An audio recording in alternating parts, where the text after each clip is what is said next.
Okay, and we're live. So welcome to the course Software Testing, and this is the lecture on unit testing and TDD, and TDD stands for Test-Driven Development.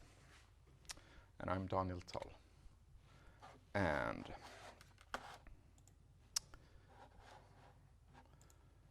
okay, so the content of the lecture today is unit testing, test automation, Xunit, which is X stands for any unit testing frameworks. For example, JUnit. We're going to talk about hard test code and the generic solution for that, which more or less is mocking. We're also going to mention quality of test suites, but we're going to leave most of that for a future lecture. We're going to talk a bit about agile testing, or and we're going to finalize with talking about TDD. And I'm also going to do quite a bit of live coding today. And I'm going to use PHP as a language, and I'm going to use the same testing framework as is used in CS Quiz. But really, the language or the framework does not really matter. It should be quite the same for most test frameworks. It should be quite similar code, or you're going to try to create quite similar code, even if you're using other languages and other frameworks. So let's start with unit testing. Manual, automated, and with frameworks. So unit testing is really when we take a piece of the system and we call that a unit. So I mean, it could be a class, it could be a method, it could be a component really. And we test that in isolation from other units. So other parts of the software is not involved. We're only testing this code, which can be good because we want to isolate where are the bugs. That was the accuracy. And I mean, this can be done in many different ways. I mean, we can do this manually. So we start up just a part of the system. I mean, if you create a console application or whatever, you can, in main, create an instance of the class that is the unit that you're going to test, and then you run some methods on that class, and you can interact with the system. If we're talking about the component, then it might be that even the component has a user interface and you're using that to test a unit. You can automate that, of course, and much of the things that we're going to talk about is how to automate this. You can use techniques mentioned in the last lecture, like random testing, and you can also use some kind of framework, automation framework for what we call Xunit.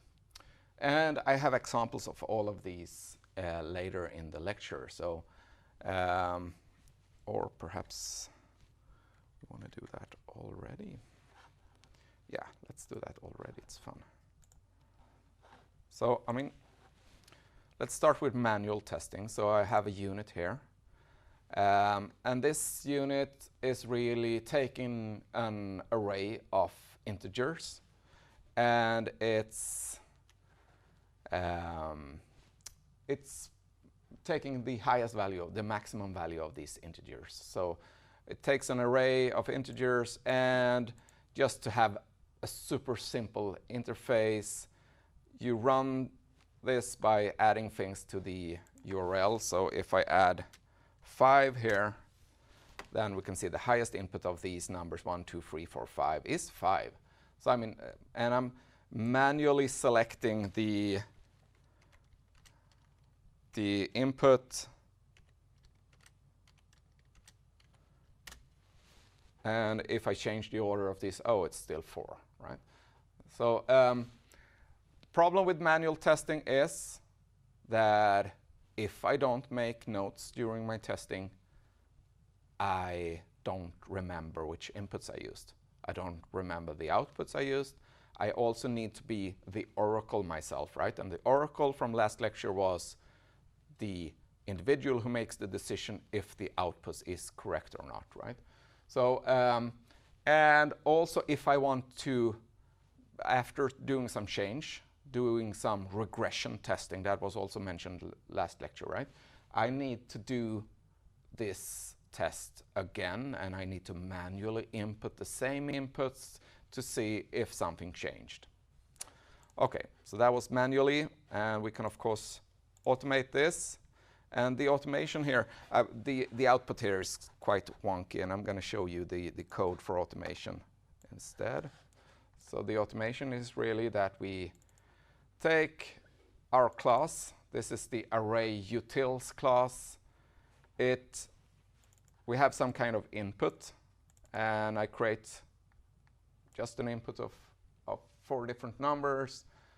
I exercise the system using this input. I call the max method on this input. I get the actual output out of it. I expect something. I expect the output to be 6 because that's the highest number in this array. And then I automate by creating an if statement. So if the actual is not the same as the expected, then I print there is an error in array utils.max, right? So it's automation in running these tests, and this makes it simpler to run these over and over again, because if I want to regress and run these tests again, I just need to press F5 and automation can be done in seconds. But as you can see here, the array util.max works as specified for provided input. It doesn't really look good. So to do stuff better, we might want to use some kind of automation framework which creates a bit nicer output for us to look at. But before we look into that, we're going to check out the random testing also. So let's do some random testing. And you can see here in the random testing, let's look at the code. I run 1,000 runs. I create random input.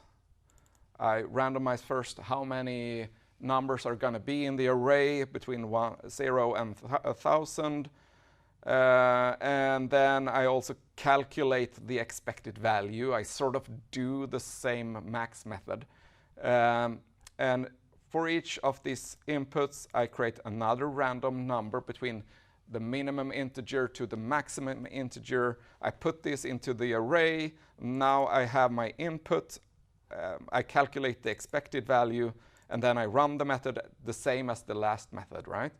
And then we call the max method that is called exercise the system under test. And then I get an actual output, and this is very much the same as it was in the other one, right, in the automation. So, and then I print there is an error in array max. And you might have noticed 1,000 runs becomes, not sure if there's an error anymore, right? Because I overwhelm the user with all of this output. So it might be a good idea to do something like this. If it works as specified, let's run this again without that line, and suddenly nothing is outputted. And here it would be nice to have some kind of other output that says like it was run 1,000 times and worked for as expected for each run, right? And this is also part of frameworks. So frameworks create these nice output for us. Okay, so let's click on the framework, and we can see that, okay, we have a test suite, and some of the tests fail, some of them succeeds, and we can actually find the bug in the problem by using this. So testing frameworks provide some kind of nicer output. Okay. Let's continue with this one. So what do we gain from testing? So tests give specific input and we get actual output, and we compare the actual output with the expected output, and we get a result. Either these are the same or they're not. But really, something else can also happen. I mean, we can get an exception or a crash when we run this.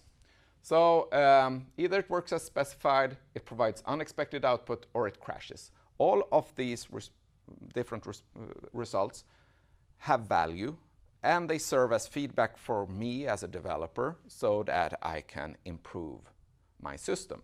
So I learn about the system, things like what are the features that are implemented yet and what are not implemented.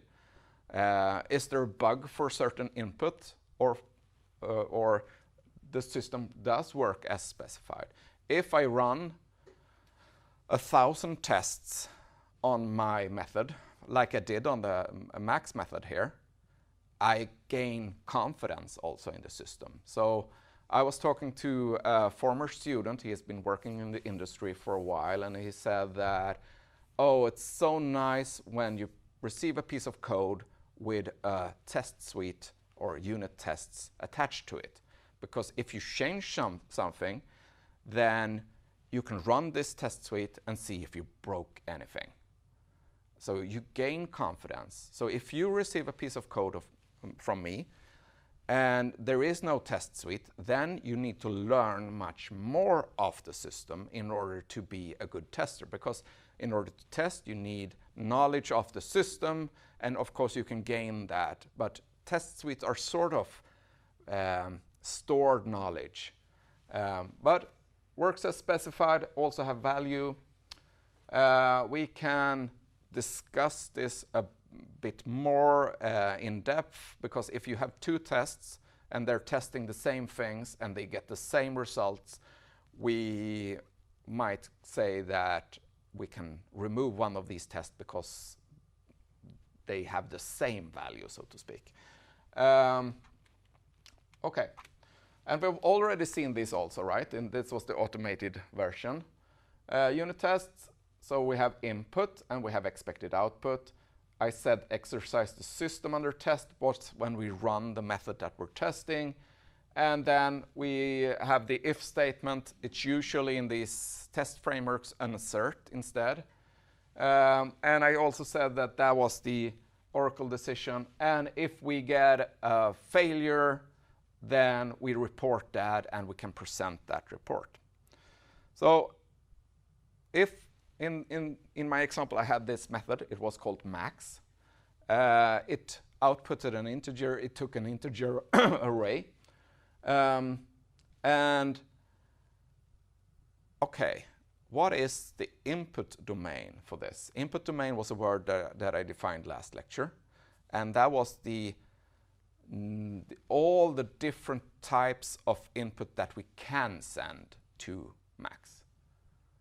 So let's take a look at a couple of different inputs, like 1, 2, 3, 4, like 4, 3, 2, 1, like only the number 5, like -5 and -3, 0, -1, -1, 0, 0, 1, 1, 0, and the empty array. All of these are in the input array, input domain.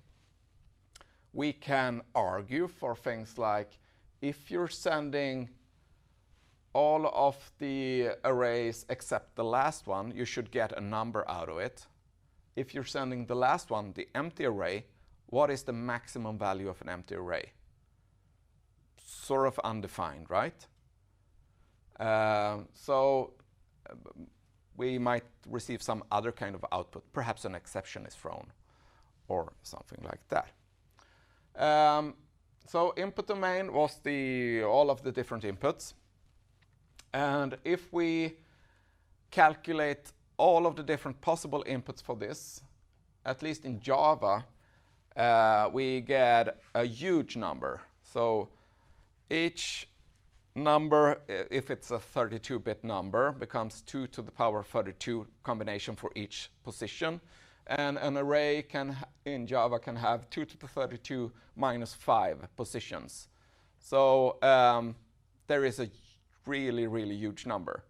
I guess that you can run this test on a supercomputer, the fastest processor that we have today, and you're going to run it until the end of the universe or something like that. I mean, it's super huge. So we cannot do exhaustive testing. Exhaustive testing was also mentioned last lecture. That was when we try every combination. And I said that that is often impossible. If we can do it, it's probably a toy problem, or we're sending a couple of booleans or something like that. So we need to select a certain number of tests that make sense. So given the different input arrays up there, we might select a few of those that we think is going to give us good results. So I would say the last one must be included. It's probably a good idea to have one array where the numbers are increasing and one array where the numbers are decreasing. But we really, if we don't have access to the code, it can be hard to decide. We're going to talk about like how to select these and different strategies for that. And you probably have heard things like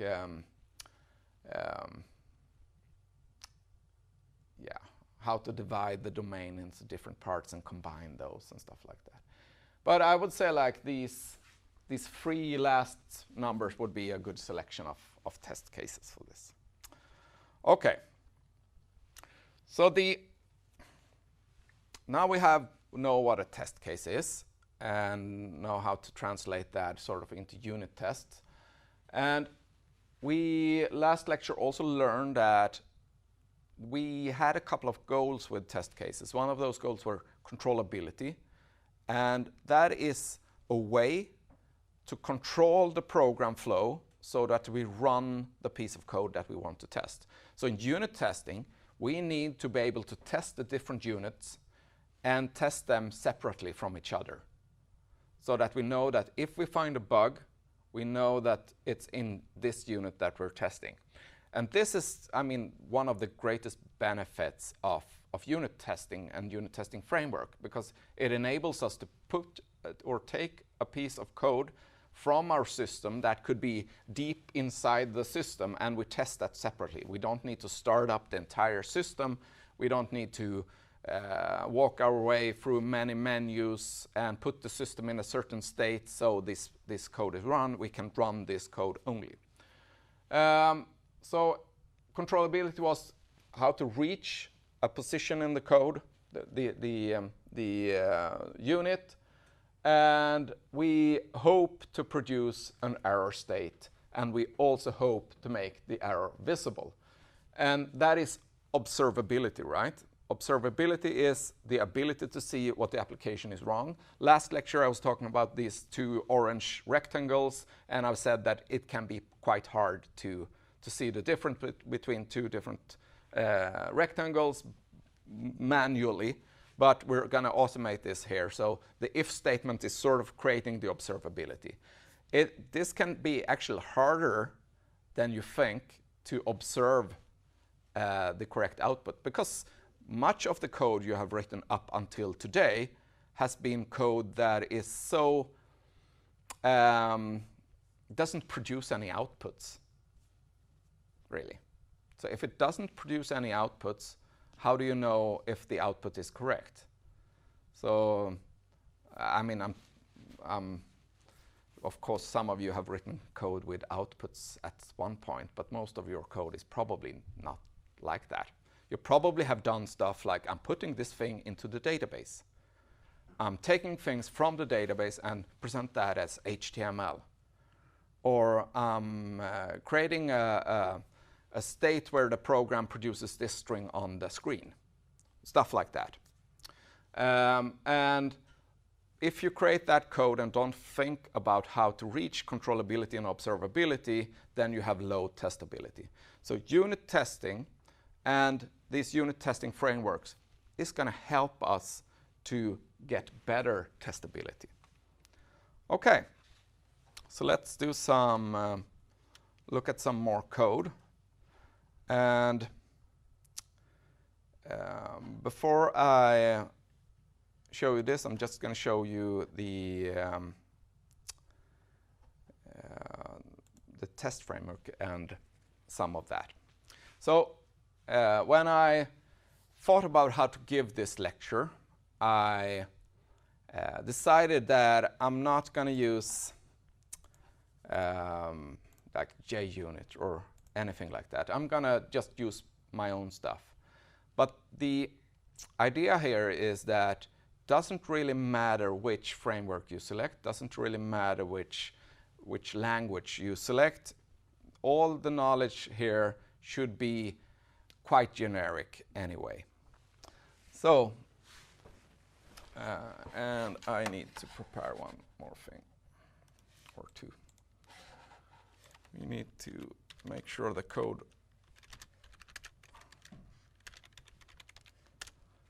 and just to show you how I run this.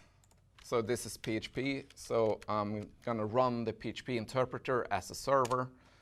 And that means that if I go to localhost on a specific output, then I'm going to get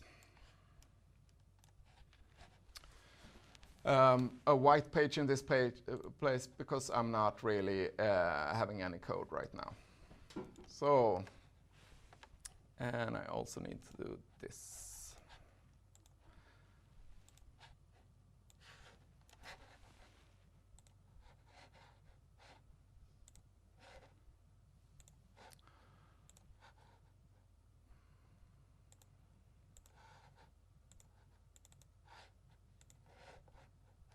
Okay. So first, we need something to test. And my idea is to start with something simple. And if you're doing assignment 1, part 2, I think that you should also start with something simple. So I was thinking maybe we take something that is a bit harder than simple. Like let's create a class for social security numbers, Swedish social security numbers. And let's have some validation if it's really a social security number, and let's have some validation on the length of that and stuff like that. But in order to break down this problem, which contains different algorithms like Loon algorithm and yes, handlings of strings and stuff like that, I'm going to start with a class that I'm going to call the Numeric String. So let's create an instance of that. And I'm just making stuff up because I want to show you how I think that this is going to be working. So if a numeric string is really a string of numbers, and let's put a social security number into it, something like that. It's or without that one, to make it simpler. So this is the year, this is the month, and then the day, and then the last 4 numbers. And a numeric string should be able to like ask a numeric string how many characters are there. And this is going to be a basic requirement for the social security number because we want to ask it, does it have 10 numbers? So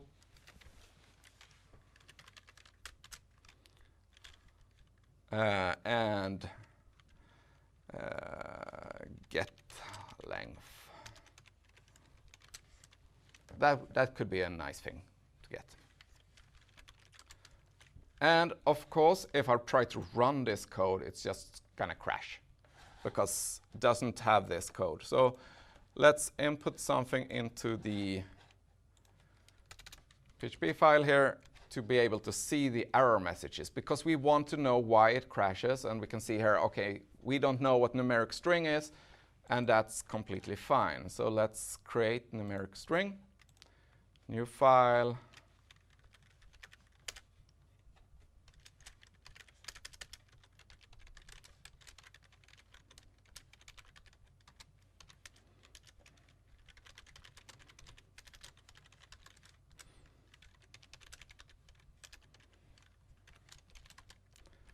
And this should return an integer. And I'm just going to make a very simple implementation. I call this skeleton code, where you don't really add stuff, you're just returning something of the correct type, or you throw an exception. And now we can include this.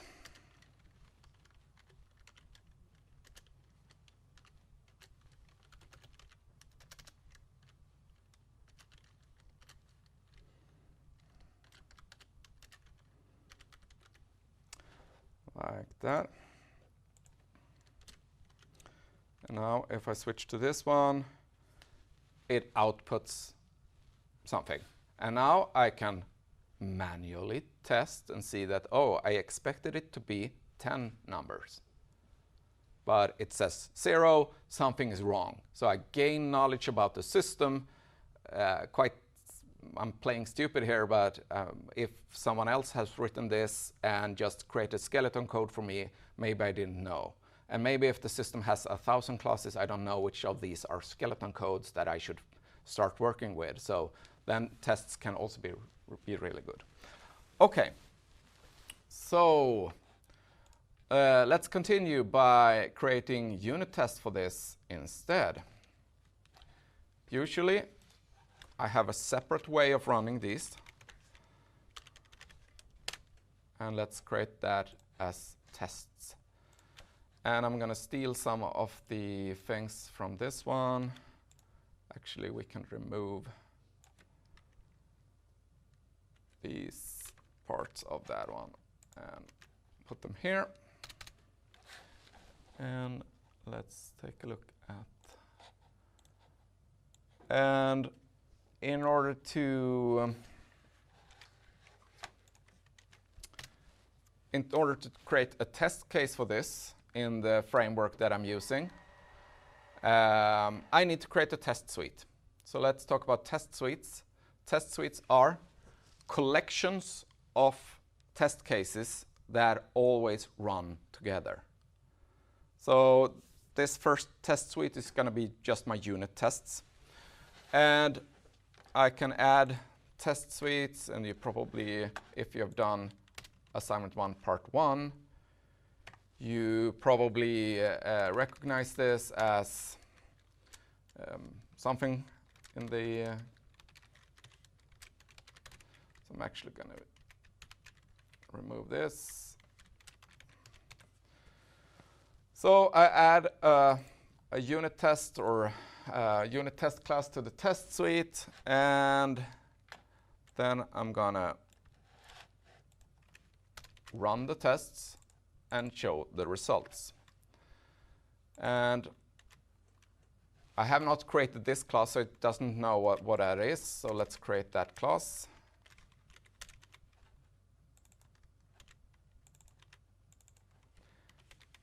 And I put it in its own folder. And usually we have one folder for the system and another folder for the test files.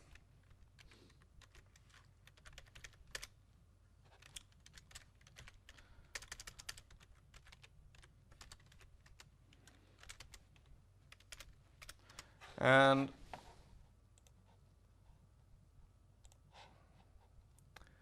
in this testing framework, you need to be a test case, you need to fulfill the interface of the test class, or you need to be a test class. So I extend or I inherit from the test class. So this is the framework pieces, and I mean this can be different in different testing frameworks. So if you're using JUnit, for instance, and you're using some early version of JUnit, like JUnit 3, then you're inheriting from a test class, I think. In JUnit 4, you're not doing that anymore. Then you use some annotations. You write like @test. And in PHP test, you also had some annotations, right? So these can be different in different frameworks, really. And so now we have that one, we're including it, so let's run the tests, even if we have not really created any tests. So let's run the test suite instead of the system. And I didn't call it tests. I wrote, oops, test like that. And I have an error, line 4.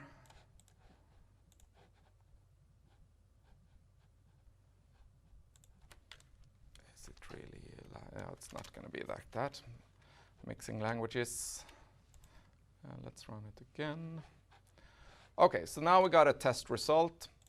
And apparently I did include the index, and I don't want that part of it. So now I get the test result, but I don't have any test cases in it. So let's add some test cases.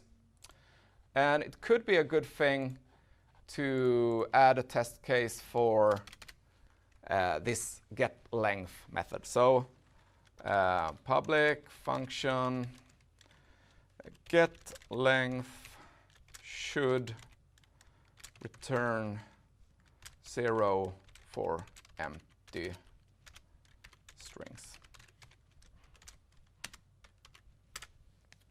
Quite reasonable. And as you see, I give a name to the to each of the test cases, which are methods in this class, and I gave it a name that if it fails, then I can read the name of the method, and then I can understand what kind of input, and I don't really need to look at the code that much. Okay, so now we need a system under test in order to do this. So let's create a numeric string, and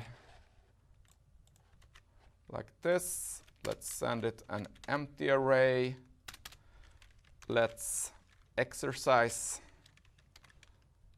Okay, let's expected. We expect the length to be 0. We exercise the system, that is, we run the system.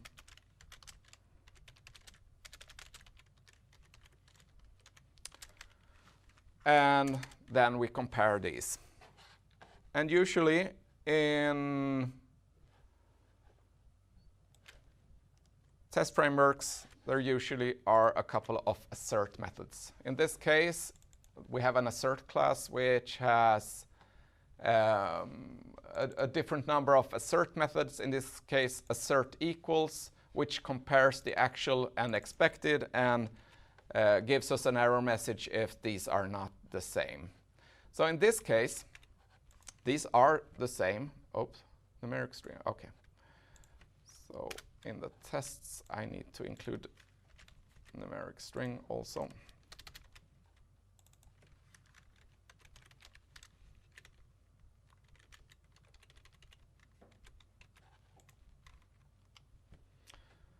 So in this case, the test case succeeds, even if we did not write anything. And this is not a good result, because the system does not work. The test case says the system works. So we would actually want to have a different test case in order to gain that information. This is a bad result, even if it says green. So success in test case are when we find bugs, not when it shows green. So in order to do that, we need a different test case. So let's have getLength should return 1 for a character. Something like that. Let's add a character, or 0 for 1 digit. Let's 1 digit. Yeah, that sounds more reasonable. We input 1 digit. We expect it to be, oh, now it failed. Now we're succeeding, because now we detected the problem in the code. There is no implementation, so our test cases should show there is no implementation. Okay. We also see that the test framework tells us something what happened. It says exception up here, and I mean, the result can be different. Assert failed, it was 0, but should be 1. So we can see that it uses the numbers from the actual and expected to produce some kind of error message. Okay, now let's take a look at numeric string and let's fix the problem, right? I replace that with a 1. That's fixing the problem, and suddenly the test succeeds.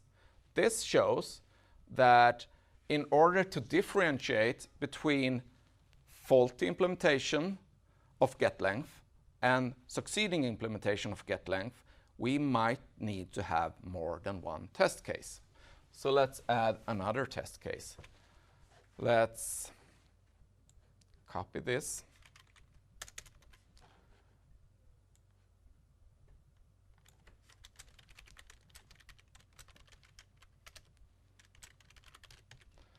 And let's add the old one.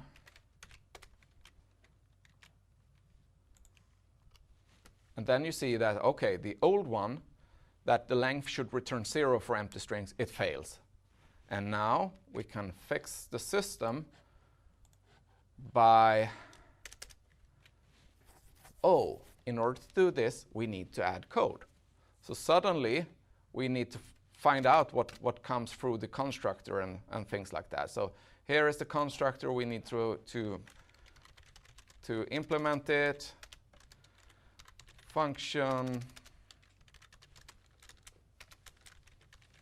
And in PHP, the constructor looks like, yes, I know. Magic method. We have some input. And in order to get the num string, and let's copy the value num string from the input, and suddenly we have a number of different methods for finding out the length of a string in PHP. mbstrlen is one of these methods, and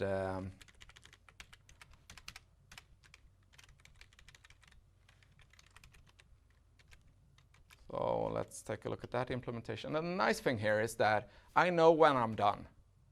Now I'm done with getLength. I know that it's working because I have the test suites that proves it working. So I don't really need to think more of that.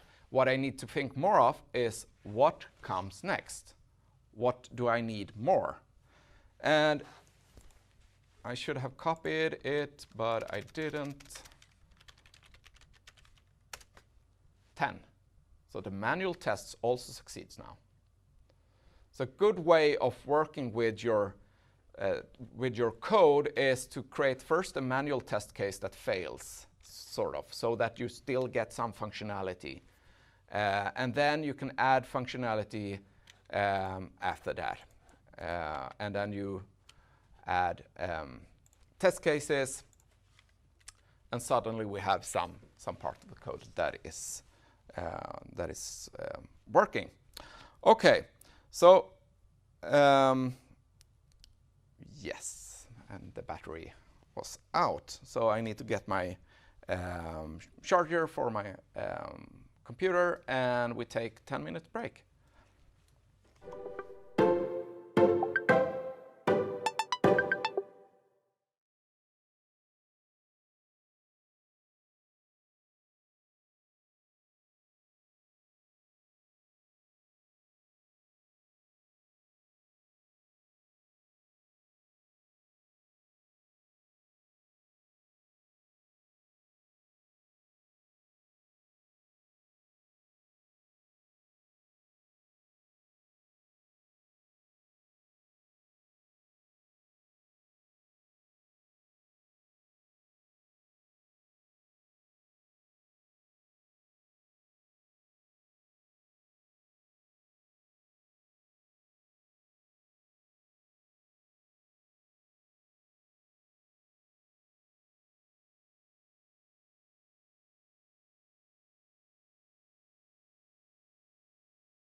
Okay, and welcome back to software testing, and this is the unit testing lecture. And we did have an example with a numeric string, so we're going to continue with that. And let's add some more functionality to the class. And I'm thinking that it's probably a good idea to also be able to access the different numbers. So I'm going to change these to 3, 4, 5, 6, 7, 8, 9. And we would expect the first number to be a 0, or the last number to be a 9. So index and the number is the same thing in this string, right? So we would expect this number to be a 9. And let's add something just to get a prettier output. So at pos 9 there is a, and just put it like that. And we save that and we run that. And of course we get an error message that we don't have a method called getAt because we have not written a method called getAt. So let's add that method. Public function getAt. It should also return an integer.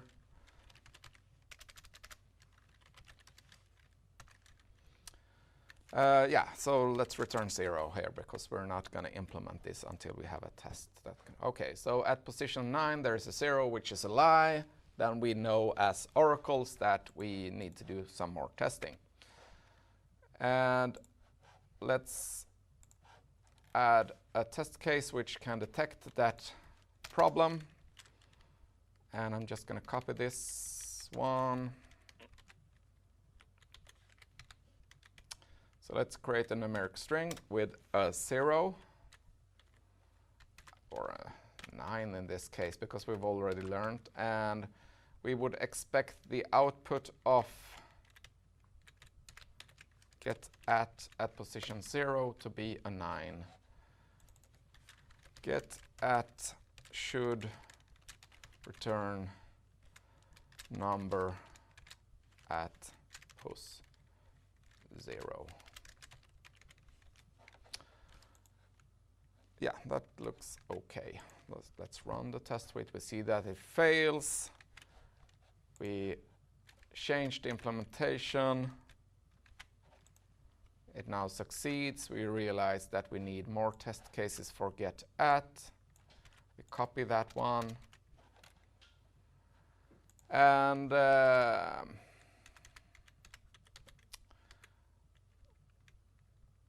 let's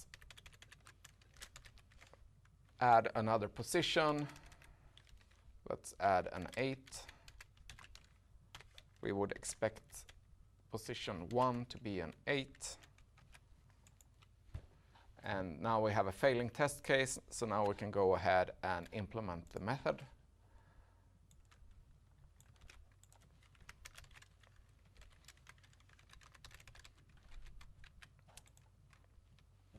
So again, I'm playing stupid a bit. I'm like changing the implementation a bit stupidly. And the reason for this is probably obvious to those of you who have tried test-driven development. But for the rest of you, it's a way of finding good test cases that complement each other, that makes up a good test suite. Okay, so finally, I would like to have some validation in this class, just to make sure that if I do something really stupid, like sending in not a number to a numeric string, then we can say stuff like constructor should throw exception on non-numeric strings. So, and we would expect that method to throw an exception instead. And this can look a bit different in different testing frameworks. In this one, you need to call the assert method before you run the method so that it knows the kind of exceptions that you're gonna expect. And we accept a class of the exception class to be thrown when this is called. And we can see that when we run this, constructor should throw an exception on non-numeric string. It failed. It expected one exception, but it didn't get any. So let's add some code to throw that exception. And we can be stupid and do things like this.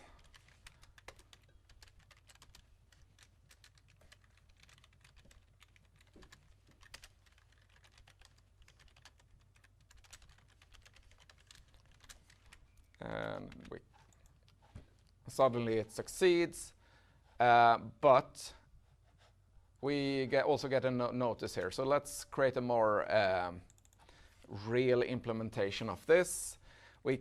I know that we should probably for loop through all the characters and do things like that, but I'm just gonna copy paste the solution of that part because I want to go on with the other things. So the code there is really checking each number, making sure that it's a digit, and if it's not a digit, we create an exception with an error message and throw that error message. So let's run that test. So we can see that this does not work for empty strings. Numeric string only takes numbers and not a string digit. So let's see why that. I didn't expect that.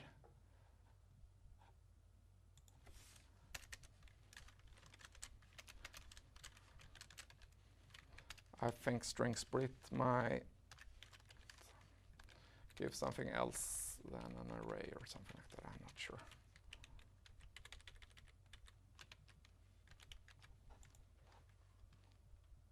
Oh, it's the same. Count. Oh, if count större än 0.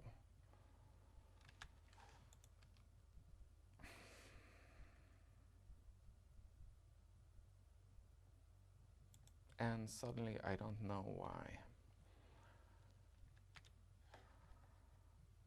It interprets the entire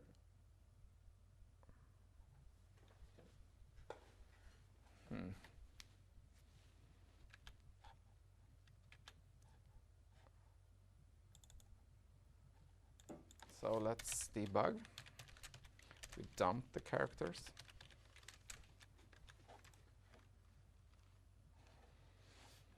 And let's run only the test case with the problem in it. And the problem was in getLength should return 0 for empty strings. And I'm going to do it like this. I'm going to reorder the test cases so it's first. And then we can debug things by commenting out the others, and then we got. So this looks like an array with an empty string. Okay, so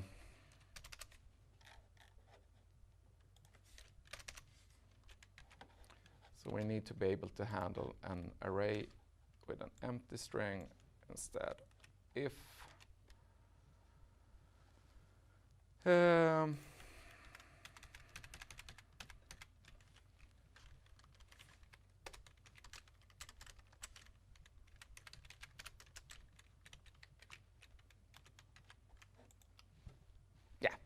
okay, so what I did was a bit ugly, but when you have a test suite that supports you, you can afford to try different things.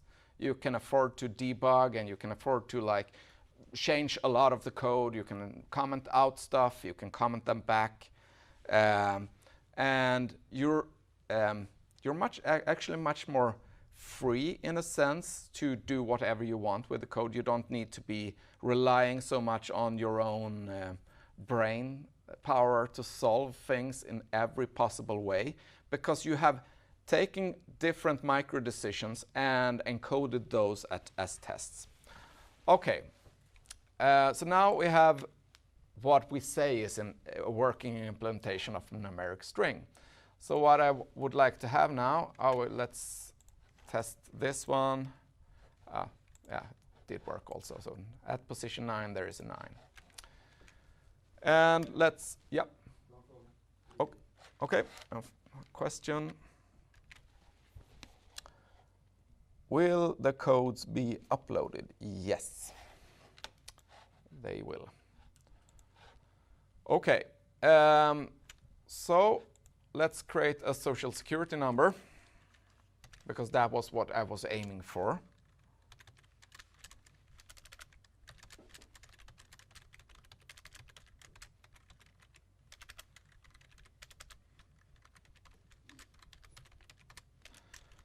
And I'm thinking a social security number takes a numeric string as input and can, for instance,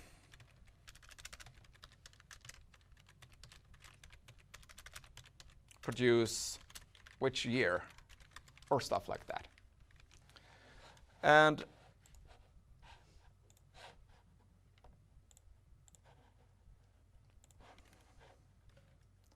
just going to replace this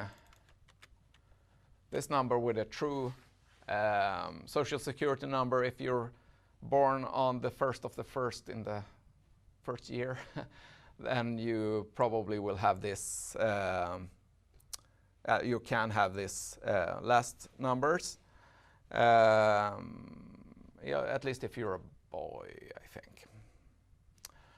Okay, so at position 9 of that, there is probably a 7, right? And then we create this new class, and then we ask the year of that class. So let's create that new class.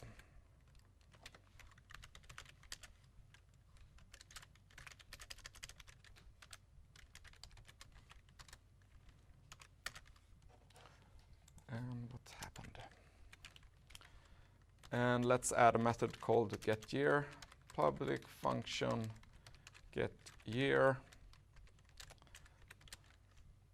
and that returns an integer, and let's return 0.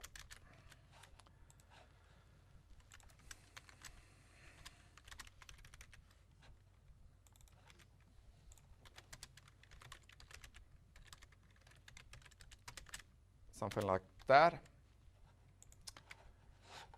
And let's move on to testing that manually. It doesn't know what social security number is yet, because I need to include that. So let's include that into the system.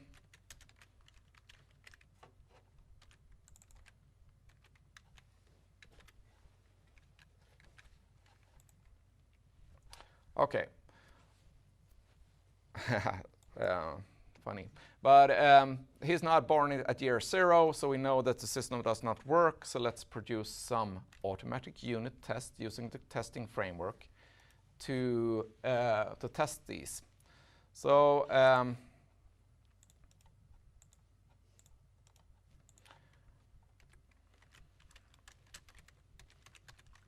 for each class in the system, I normally have a test class. And the top part is pretty much the same.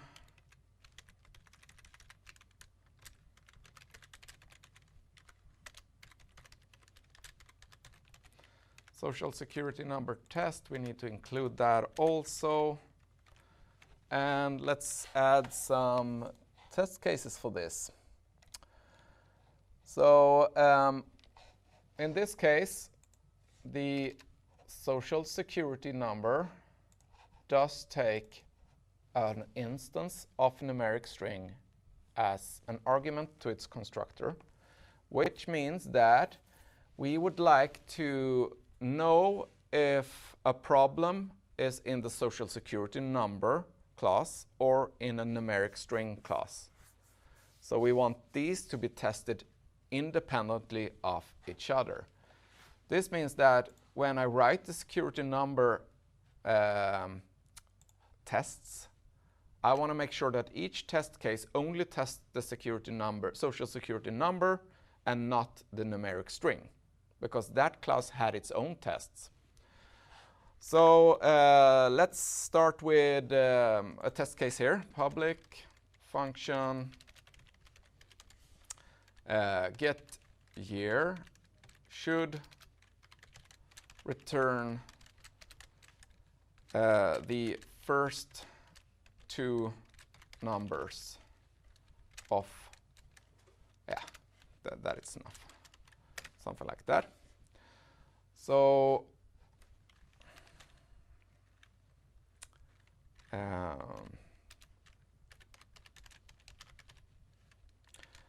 I'm going to create an instance of numeric string first.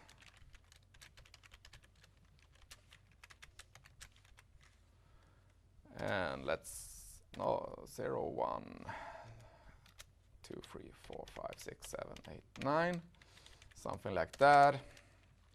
And then let's create the system under test, which is a new social security number. It takes the numeric string as input, and we actual equals dot get year, and then we assert something.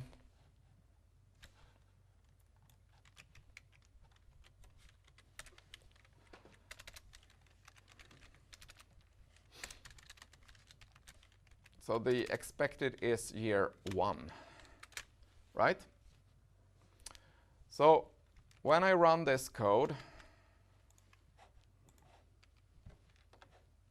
I didn't add those test cases. So in this framework, you need to add each test into the test suite. Sometimes, for example, in JUnit, you can run all tests in a specific folder. In this case, you need to add those to a suite. So let's run those two together and see when it crashes. And it does not know what this is, so we need to add that one also.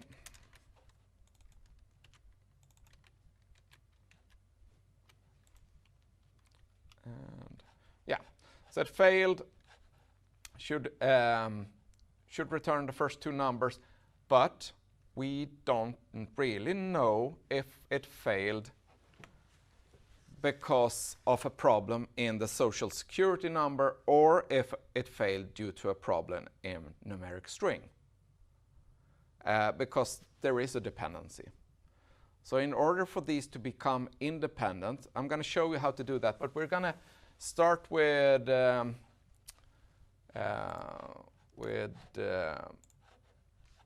this case and implement this first. So let's create an implementation of this that succeeds, and then let's create one that fails.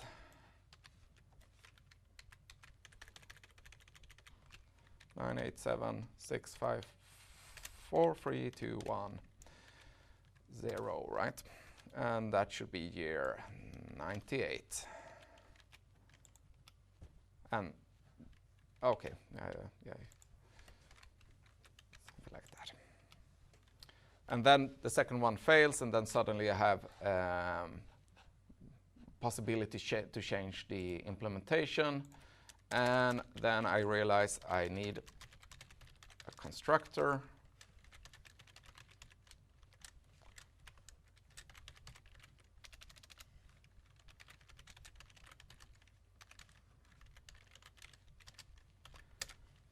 And then I need a private member.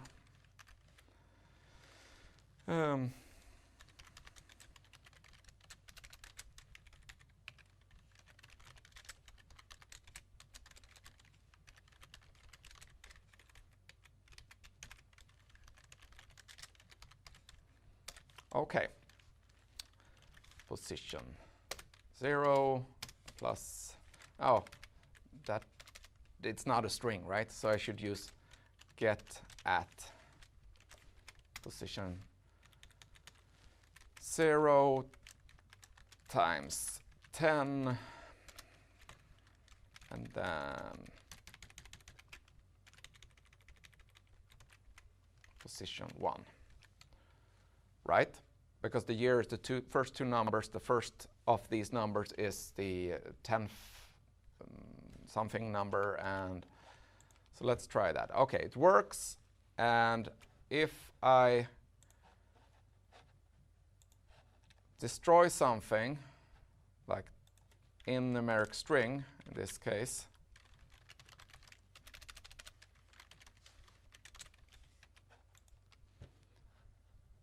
those tests also fail. And we don't want that because the error is not in social security number, it's in numeric string. So in order to get that functionality, so let's keep this for a while, we need to do something called mocking. And mocking in this framework does look like this.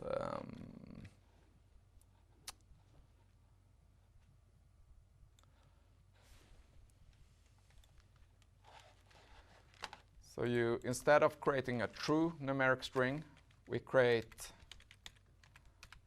a string mock.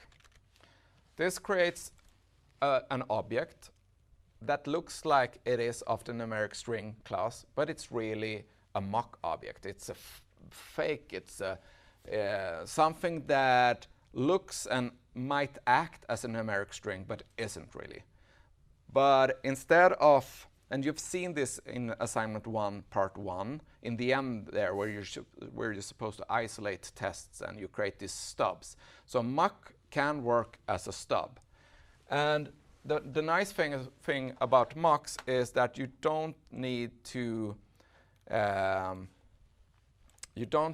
create a class for it.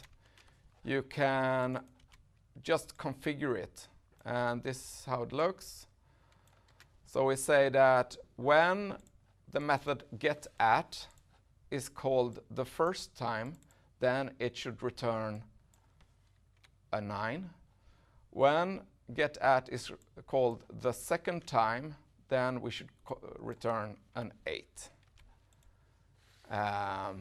And now we don't need to create an object of this, or create a new class, which we did in CS Quiz to isolate this dependency. You just create these mocks. And then we input the string mock into the social security number. And let's take a look if this works. So, yeah, okay. So the first one still fails because it's not using mocks. So let's create another mock one for that one. Let's have other numbers here. Oops. And suddenly, we can see that the error is in numeric string and not in the social security tests. Okay, that was sort of the coding part of this lecture, and we might return to those things. So, moving on. So, we automate tests, for example, by using Xunit test frameworks to get a certain number of benefits. And the first one is executable specification. This means that when we have completed our tests, we can read the names of these and we understand how the system is supposed to work. And that is why I use this should, and I wrote these names of the different methods in a certain way to get an executable specification. That means that sort of the specification of the system is in the tests, and the tests make up the specification. There's more intricate ways of doing this that you might find out later in this course. So we name test suites and tests so that we get this. Also, we wanted to precisely point to the error. We wanted a specific test case to detect the error, and preferably we would like, for a specific type of error, we would like just one test to fail. We did not really get that right before we did the mocking. But after the mocking, we sort of got that. We precisely point to the error. It was not in social security number, it was in the numeric string. We also get quick regression testing. And regression testing was to retest things after you change. And you could see me getting a bit stressed when coding in front of 160 people. And it's quite nice to be able to, okay, just code this. I just write these lines of code, and then I just test it. Oh, it didn't work. I change it a bit. I test it again. Oh, now it works. Now it's fine. So quick regression times give us ability to test more often, and the shorter runtime, the better. It should be a matter of seconds. Milliseconds is better than seconds, because if you have milliseconds, then you can just, okay, every time I compile this, I also run all the tests, for instance. Or every time I save the code, I run all the tests. We want high coverage, and we want all parts of the code to be tested. And we want it to be tested thoroughly. And I sort of played stupid in order to find good test cases that complement each other. We should test numeric strings with one character and with two characters, and also with an A in it, and also with an empty string, or whatever. And running all these tests together gives me confidence that I can trust this code, and in the end, our end users experience less bugs, and they trust us. I've shown you my own framework for unit testing, but really you should not use my framework, you should use other frameworks after assignment 1, part 1. So for Java there is JUnit, for .NET there's, for example, NUnit, for PHP there is PHP unit, for Python there's PyUnit, for JavaScript there is a lot of different things for JavaScript. But you can probably find a framework that you like. And in assignment 1, part 2, which is optional, you may select your own language and your own framework. You cannot expect me or the tutor instructors that it's gonna doing the oral exam of the assignment 1, part 2 to know the language or the framework. So you need to know it so well that you can teach us in the same time as we do the other things. Yeah. If you take a more exotic language, then select me as the person who looks at your code. So Xunit frameworks typically, I mean this can be different, and I've just looked at JUnit and typically has some kind of test classes. Normally I create one test class per system class. These test classes can have asserts, and you've seen this: assert equal, assert true, assert expect exceptions, and stuff like that. It normally organizes these test cases in test suites.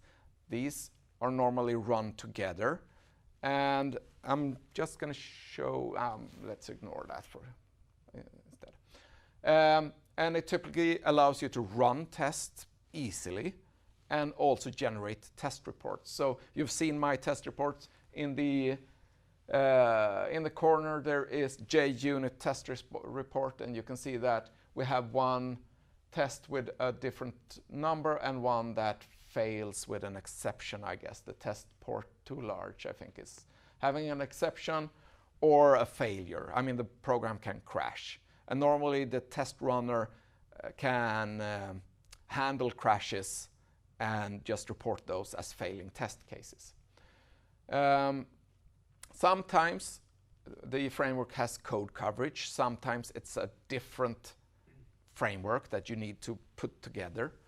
And sometimes it has mocking. And mocking was the thing that I did with the numeric string. So I configured a mock object to work as a numeric string. And that allowed me to separate things. So, and yeah. So that is sort of the basics. And now let's run into some of the problems, some of the walls you might run into in assignment 1, part 2. And if you run into these walls, then I'm very happy, because then you're going to learn.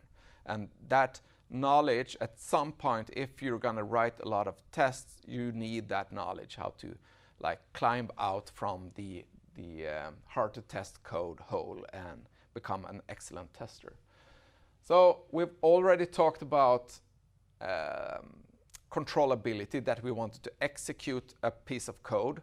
And if the code is written in a way that makes it really hard to create inputs that allow you to reach different parts of the code, then you can have unreachable code or unreplaceable code. This means that we're not able to mock things and we're not able to reach the code. We want a piece of the code to be run, but we cannot get there. It can be things like I'm creating a connection to a database. I'm asking the database some questions. And if this question is wrongly stated, then then we should do some error handling. And that error handling code relies on that statement to be wrongly stated. But how am I going to test that if it's not wrongly stated? It's impossible. So in order to test code and to get good coverage, you need to do things differently. You need to inject dependencies. You need to unlock your code. Perhaps the connection to the database needs to be able to be mocked. So the database, so it's very easy. If you have a mock object, you can just say to the mock object, when the user asks if there is a wrong, if the SQL statement is wrong, then you just say yes, whatever he sends you. And then suddenly you can reach things. So complex code that does too much, you should replace that by clean code. There is a good book called Clean Code. Some of you have read it. Others should read it. Other things that is hard to test is static code. If you use the keyword static, then you're probably doing things wrong. I find that many students are very happy when they find out that this keyword. I think that we should probably, like, during first years of programming education, say to students they're not allowed to use that keyword. And the reason for that is if you have static code, then this code is hard to replace by mock objects. So you're not really able to replace static code. Might be untrue for some languages and some things, but normally you can't replace those. So remove static code. I mean, don't use it. You can have static constants or constants that is static. That means, yeah, constants. Okay, error handling I've already said. Use exceptions. I've shown you how to expect exceptions, so use that, and mock things in order to reach things. Object creation is also a bit tricky. So if you, within a class, create an instance of that class or another class with a new keyword, so you write like, okay, new user somewhere in the code. That method, it's hard to replace the user class when it's stated in the method that you're going to create a new user, because you cannot replace that user with a mock user when it's stated like that. So in order to solve that, this is part of assignment 1, part 2. Use the factory pattern. I'm not going to show you factory pattern. It means that you move the creation of objects into another class, which is a factory, and then you dependency inject the factory, and then suddenly you can mock the factory, and then the problem is solved. Dependencies are making code harder to test. For instance, if you have a dependency to a database, in our case, we had a dependency to a numeric string, which might have made the social security number harder to test, because, but in this case, yeah, in this case, or in my code, I've already sort of solved the problem by injecting the dependency. So the social security number took the numeric string as input into its constructor, and it's built up of that. That makes it very easy to replace the numeric string with a mock object, and yeah. So the same thing goes for databases and file handlers and stuff like that. So if you have a dependency to a database, you probably want to mock that database or create a fake database and run the test with that fake or that mock object. So in order to do that, you need to have some kind of interface for the database that you can mock. Sometimes you need to create an adapter, which is your own interface to the database. Databases and file handling and stuff like that is really slow. So that can make your test suite really, really slow. I'm going to show that on a later slide. So you should really mock all such things. State can also make things hard to control. So in order to reach a certain part of the code with a certain input, so to speak, you need to consider that, okay, this application also might have state. So if you lock in that state and are unable to handle that state, then you're unable to handle the input, then you cannot reach the code that you want to test, and yeah. So mock things is really. Finally, as you see, all the things is solved by mocking, right? So mocking is the shit. Not everyone agrees with me with this. I'm a heavy mocker. There are testers who think that you should not mock. You should only test through the public interface. But I don't fully understand, and I could not really. When I started to use mocking, it solved so many of my problems, so I'm not going back.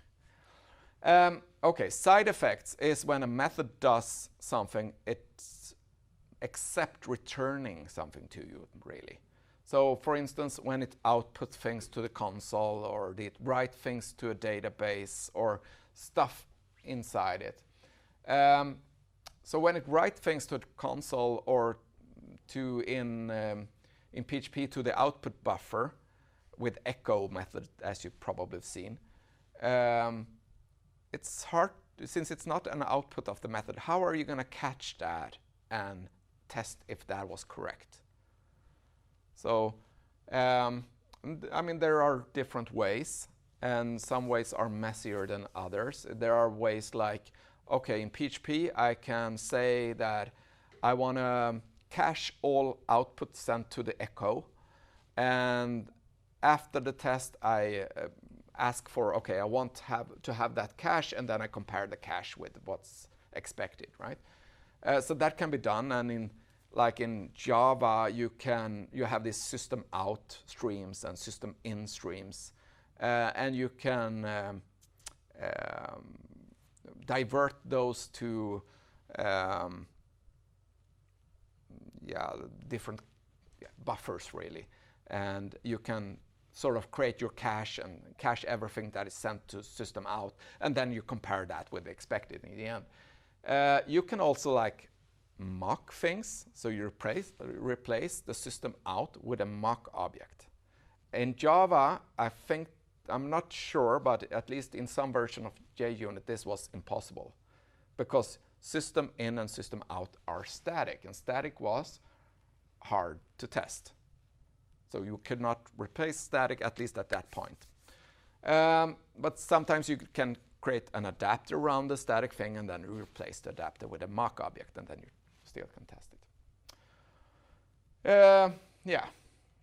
indeterministic code, and I got a question on this before. So if you have a random inside a dice class and you ask the dice to send you to roll the dice and you want to make sure that it works. Problem is that random is on the inside. It's a dependency to a random class, and it's also indeterministic. It creates random outputs. It's like 1, 2, 3, 4, 5, 6. So either you live with this indeterministic behavior and you create test cases that checks that the number I got from the dice when it rolled was between 1 and 6 and things like that.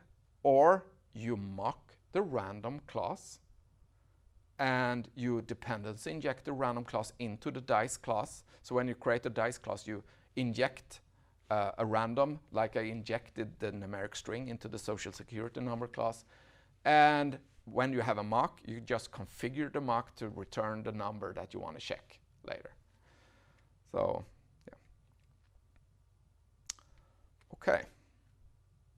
So there can be problems. They are solved by mocking.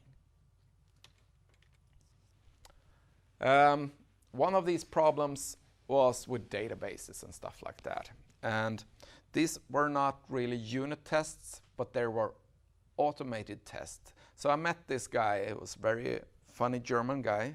He worked for a big German famous car manufacturer, and they had an automated test suite to test all the code that is run in their cars. And I mean, there are high stakes when you create code for a car. If it's controlling how fast the car is going or stuff like that, you really need to be certain that things work. So they had extensive tests, I think thousands of tests, because they took 2 weeks of runtime to run once. And if you have 2 weeks of runtime to run the test once, you can imagine that you don't want to do regression testing very often. It also required a house full of servers, things set up, and technicians to run these tests, so it was really expensive business. Each test needed databases to be set up, and then you needed to clear a state, and then you need to set up the next test, and then you clear state, and then you set up the next test. So the problem with their tests were that they were too big, and they had dependencies, and they were unable to replace these databases with something that is much faster, like mock objects or fake objects. Yeah. So I've already said this word a couple of times, but we said that dependencies make things harder to test. It also gives us a problem with accuracy. I've mentioned both things before, and we've seen it in the code that when we had a problem in numeric string, social security number also failed. We don't know which one has the problem. And the solution was to inject dependencies. And it's now no weirder than this. So social security is dependent on numeric string. So we inject it into the constructor, we save it, and this enables us to replace numeric string. We can replace with mock objects. I've said mock objects 100 times this lecture. You've seen stubs in CS quiz in assignment 1, part 1. But there are also a thing called fakes. And I've linked to a page where you can read about this and look at this. So fakes are a bit more intricate stubs. So they have a little more functionality. Like, for instance, if you want to replace, for this car manufacturer, to speed up their test process, you want to replace the actual database with something that is much quicker. So let's replace it with a database which is fully in the memory of the computer, like lookup table, something like that. So when you add things to the database, you really add things to the lookup table, never ends up on any hard drive anywhere. It's much, much faster. So you fake a part of the system with a thing that works similar. A stub is just something that stupidly answers yes and no, and mocks can be working as stubs, but it's more also more advanced, so to speak.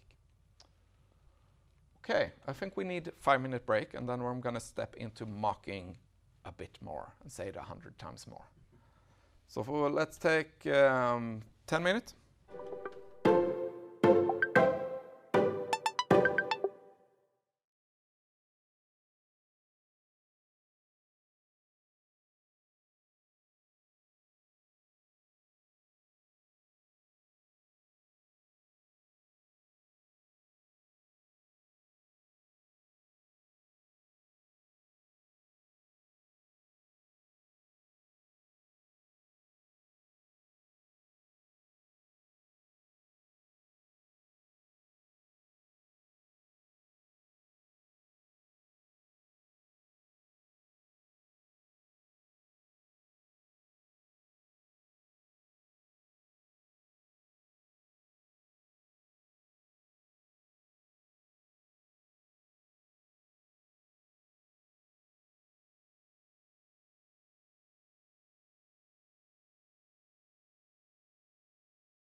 Okay, so welcome back to software testing, and we were talking about dependency injecting, and we were talking about fake stubs and mocks, and I've said that fake is something that is replacing a part of the system but sort of works as the system. So it could be a fake database that you can add things to and then get them again.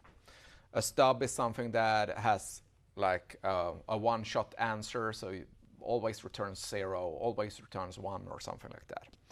And then there are mocks, and mocks can be used, mocking frameworks can be used to create stubs, but they can also do other things. So let's take a look at mocking. And one of the mocking frameworks is called Mockito for Java.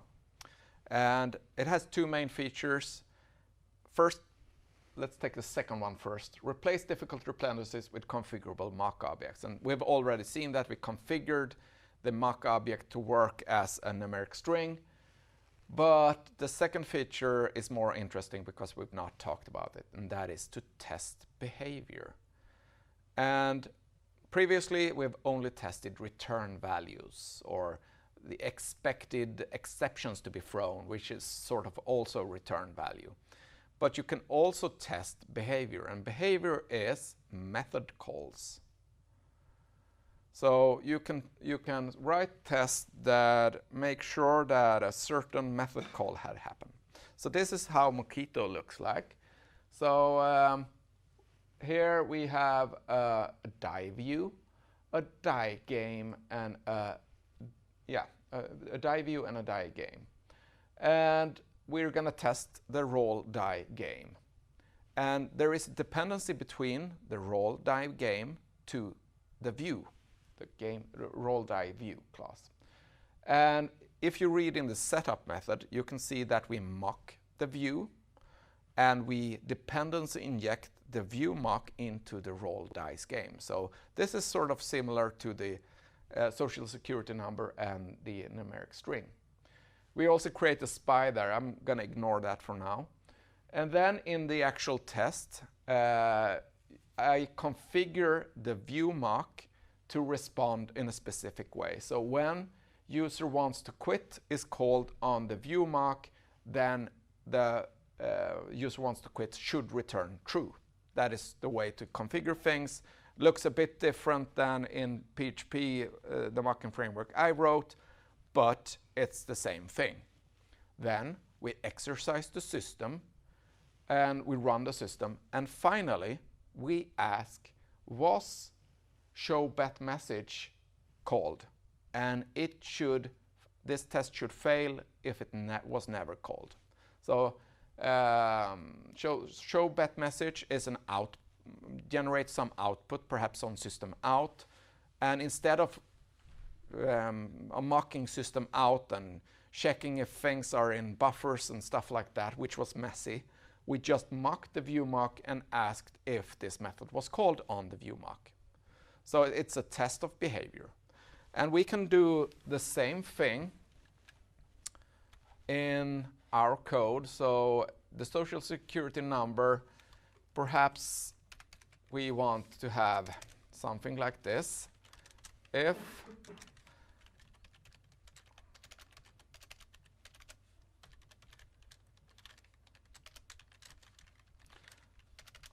the length is not 10, throw new exception, whatever.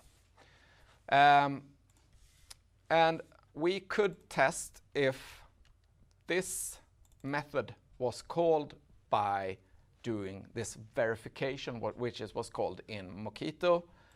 But here in my framework, it looks a bit different.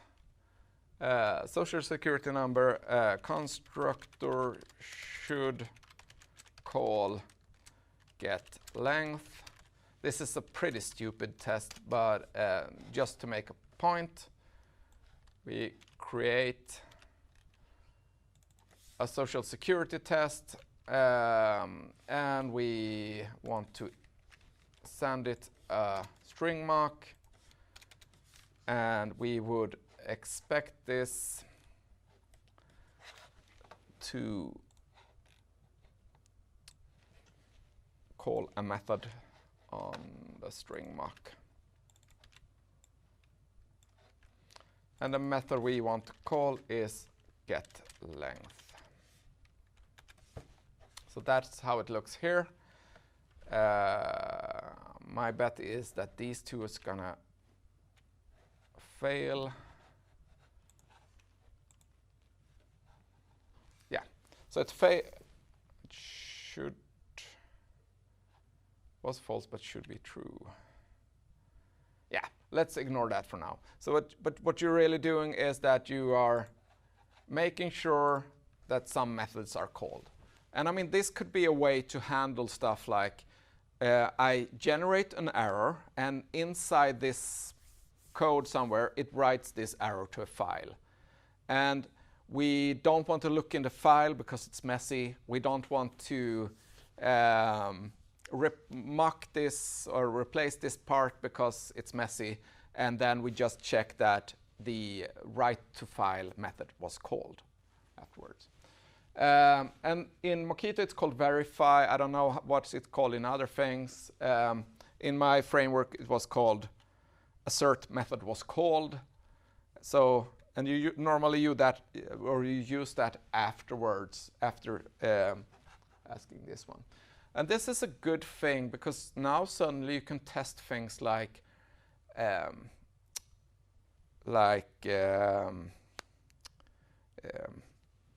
if you can test how a class interacts with other classes. So if you have a protocol, first this must be called, then the other thing must be called, and then the third thing must be called. You can write tests for that. And you can make sure that they are called in order and stuff like that. Yeah, so that was mocking, testing behavior, and replacing difficult dependencies. And I'm going to step into quality of test very fast. And there are different types of coverage. The normal code coverage looks like this in Java. So here is a project. We can see which classes are covered by the test or not. Up here we can see a piece of Java code. And this line, throw new illegal argument exception, is called during test, but is OK is not called. We can see a report, how many statements are covered, and we can see that in the is OK, none of the statements are called during tests, and therefore we can see which part of the code needs more testing. But code coverage is only half the story of quality. We not only need to run code, we also need to make sure that the test makes the code to fail, right? So if a test does not fail, then we don't have a good test. So there are other ways of handling quality, and I think that I'm gonna more or less skip these, but I'm shortly gonna discuss the first one, mutation testing. And this is how CS Quiz works behind the scenes. So when you write a test in CS Quiz in assignment 1, part 1, then that test is run against many different implementations. So I have a correct implementation, and your test should show that this is a correct implementation by not failing. And then I have a couple of implementations, 1, 2, 3, that have different bugs in them. And your test should, when I run those on these implementation, they should fail each one of those. So that is sort of what mutation testing does. Also, it creates mutants version of the system which is different, which has problems in it, which we remove stuff, we add stuff randomly, and then we run the test suite against these. And then we get a sense of how good your test is to differentiate between good and bad versions of the system. I'm gonna ignore checked coverage. Okay. The last part of the lecture is test-driven development. And before we go to there, we want to know the reason why we want this kind of test-driven development. So before agile testing, before we had agile process, we had things like waterfall. You probably have heard of that. And we had requirements. From the requirements, we derived system test, and that's sort of what you're going to do in assignment 2. And testing was done after the implementation. And the testers were not programmers, and there might be conflicts between programmers and testers. You should have watched the agile testing video, so you probably know what I'm talking about. Since system testing takes a long time, there was a long turnaround time from when you discover a bug until it's fixed and tested again. And this is really bad because it makes the process of developing things slow and agonizing for everyone. Regression testing was painful because we did not rely on automatic testing alone.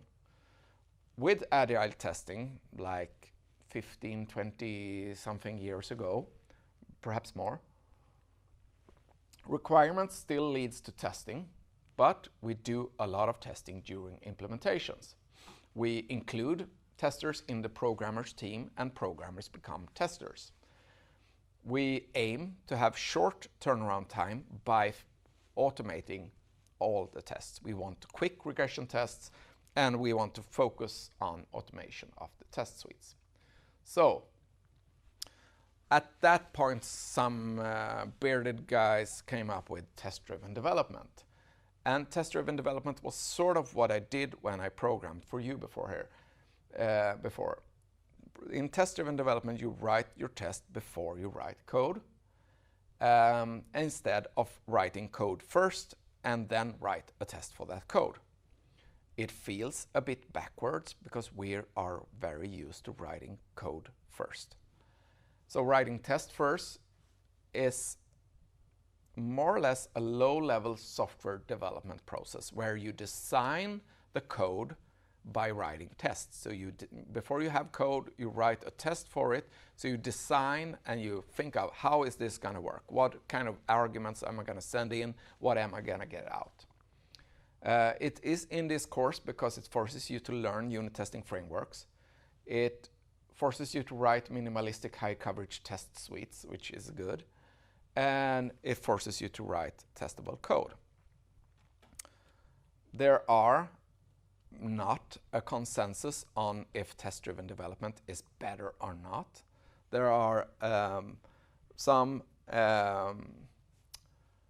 research that shows that test-driven development takes forever and takes a long time. But there are other research that shows that, okay, the number of defects is removed, or the number of defects are much lower. We have 40 to 90% less bugs and stuff like that.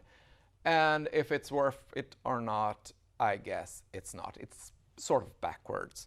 So even if I like it and use it for some kind of problems, it still feels too slow for me. So the reason for I have this in this course is for these things. Learn unit testing framework, write minimalistic high coverage test suites, and write testable code. The process of test-driven development is red, green, refactor. Red means quickly add a test. Run all the tests and make sure the new one fail. And I did this before, right, when I coded. Then I made a little change, the smallest possible change to the code that can be changing a numeric constant from 0 to 1, which I did. Then I run all the tests and see them succeed. And then I rewrite and remove duplications, sort of did not do that during this lecture. And then I do it again. I quickly add a new test to show to be able to add features again. So you quickly add a test, and I think we can skip this because this is in Java. It's sort of similar to what I did before. And it shows the same things really. And this, I think one of the important things is here I have two tests that are really the same. And during the refactor phase, I remove one of those because I don't need duplication. So, and the interesting thing to learn here is that during the refactor phase, you rewrite your system and your test suite. So you try to remove duplication, make it simpler, and we can run the test again, which it was called regression testing. So red, green, refactor in assignment 1, part 2. I want a commit history to be visible so that you write your code, you do a commit, you write your test, you do a commit, you write your code, do a commit, you do a refactor, you do a commit. And once in a while, do a coverage measurement and do a commit. It's not super strict, but strive to be strict. Try to follow this process as best you can. And finally, there are a couple of books that are quite good and matches test-driven development and that you can read to learn how to be a better unit tester. Clean Code tells you how to write your code in such a way that it's simple to test. So if you think that I cannot get this output out of my code, or there are so many cases, I must create 100 test cases for this method, probably you're doing too much.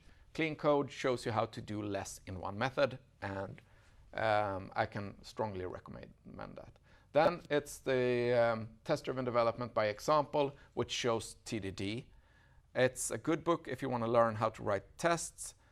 You can choose yourself to continue with TDD or not. And then Xunit Test Patterns is a good book if you want to learn more in-depth into this. But that is a later course, so this is not course literature. Okay, this is a heavy lecture with a lot of content and a lot of different concepts. And I think to really go into this, you need to program yourself. You need to sit down and work with these frameworks and read the documentation and write pieces of code and test that code, or in the other order. Write a test and then do the implementation. And TDD is awkward, so stick with it. That is why I want you to work in pairs in the assignment 1 part 2, because it's much easier to stick with difficult stuff if you're more than one person. So if you're able, find someone to work with. It's an assignment where you should be more focused on learning than to actually complete a project. So it actually does not matter if you're done with the project or not, as long as you've learned what I want you to learn. So there is an exam, which is an oral exam, which means that I'm going to ask you questions, and you're going to answer these questions. And if you answer these questions good enough, then you succeed and get a higher grade. If you cannot answer the questions and only can show a nice project, then you won't get a higher grade. So it's all about the learning and about communication of what you learned. So read the instructions carefully, ask questions in Slack. And finally, I just want to say that the deadline for assignment 1, part 1 is on Friday. And I really want you to finish that assignment before the deadline. Okay, thank you very much. See you on Slack.